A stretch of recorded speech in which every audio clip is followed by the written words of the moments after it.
Once upon a midnight dreary, while I pondered weak and weary over many a quaint and curious volume of forgotten lore, while I nodded, nearly napping, suddenly there came a tapping, as of someone gently rapping at my chamber door. "'Tis some visitor," I muttered, "tapping at my chamber door, only this and nothing more." Distinctly I remember it was in the bleak December, and each separate dying ember wrought its ghost upon the floor. Eagerly I wished the morrow, vainly I had sought to borrow from my book surcease of sorrow, sorrow for the lost Lenore, for the rare and radiant maiden whom the angels call Lenore, nameless here forevermore. And the silken, sad, uncertain rustling of each purple curtain thrilled me, filled me with fantastic terrors never felt before, so that now, to still the beating of my heart, I stood repeating, "'Tis some visitor entreating entrance at my chamber door."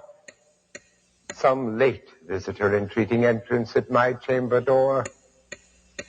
This it is, and nothing more. Presently my soul grew stronger, hesitating then no longer. "Sir," I said, "or madam, surely your forgiveness I implore. But the fact is I was napping, and so gently you came rapping, and so faintly you came tapping at my chamber door, that I scarce was sure I heard you." Here I opened wide the door. Darkness there, and nothing more. Deep into that darkness peering long, I stood there wondering, fearing, doubting, dreaming dreams no mortal ever dared to dream before. But the silence was unbroken, and the stillness gave no token, and the only word there spoken was the whispered word, "Lenore." And I whispered back, and an echo murmured back, "Lenore." Merely this, and nothing more. Back into the chamber turning, all my soul within me burning. Soon again I heard a tapping, something louder than before. "Surely," said I, "surely that is something at my window lattice. Let me see what then thereat is, and this mystery explore. Let my heart be still a minute, and this mystery explore." 'Tis the wind and nothing more. Open here I flung the shutter, when with many a flirt and flutter in there stepped a stately raven of the saintly days of yore. Not the least obeisance made he, not a minute stopped or stayed he, but with mien of lord or lady perched above my chamber door, perched upon a bust of Pallas just above my chamber door, perched and sat, and nothing more. Then this ebony bird beguiling my sad fancy into smiling, by the stern and grave decorum of the countenance it wore, "Though thy crest be shorn and shaven, thou," I said, "art sure no craven, ghastly, grim, and ancient raven, wandering from the night's Plutonian shore. Tell me what thy lordly name is on the night's Plutonian shore." Quoth the raven, "Nevermore." Much I marveled this ungainly fowl to hear discourse so plainly, though its answer little meaning, little relevancy bore. For we cannot help agreeing that no living human being ever yet was blessed with seeing bird above his chamber door, bird or beast, upon the sculptured bust above his chamber door, with such a name as Nevermore. But the raven, sitting lonely on his placid bust, spoke only that one word, as if his soul in that one word he did outpour, Nothing farther than he uttered, not a feather than he fluttered, till I scarcely more than muttered, other friends have flown before. On the morrow he will leave me as my hopes have flown before. Quoth the raven, nevermore. Startled by the stillness broken by reply so aptly spoken, doubtless, said I, what it utters is its only stock and store, caught from some unhappy master, whom unmerciful disaster followed fast and followed faster, till his songs one burden bore, till the dirges of his hopes that melancholy burden bore of never, nevermore.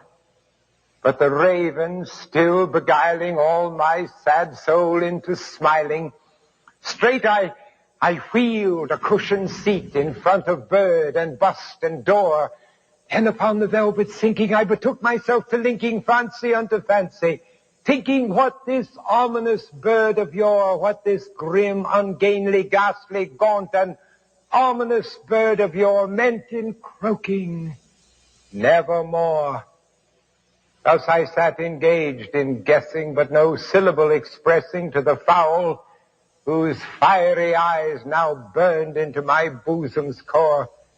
This and more I sat divining, with my head at ease, reclining on the cushion's velvet lining that the lamplight gloated o'er, but whose velvet violet lining with the lamplight gloating o'er, she shall press, nevermore.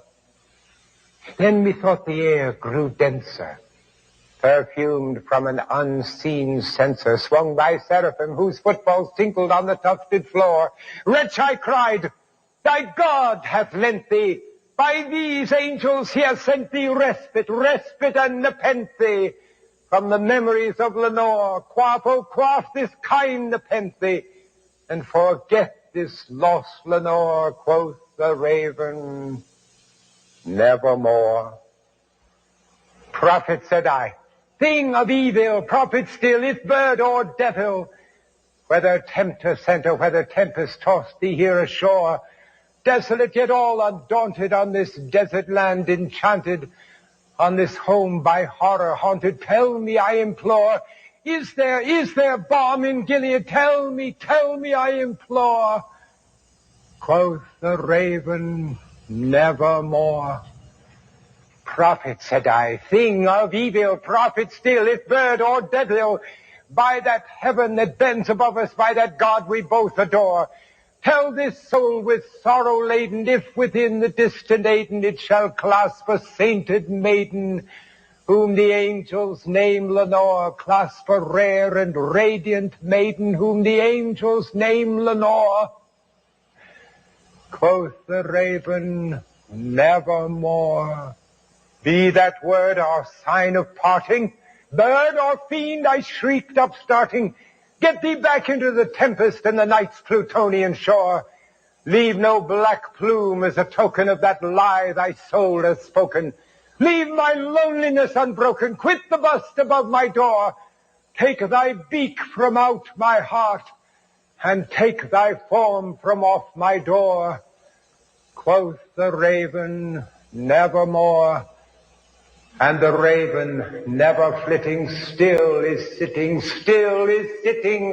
on the pallid bust of Pallas just above my chamber door. And his eyes have all the seeming of a demon's that is dreaming, and the lamplight o'er him streaming throws his shadow on the floor.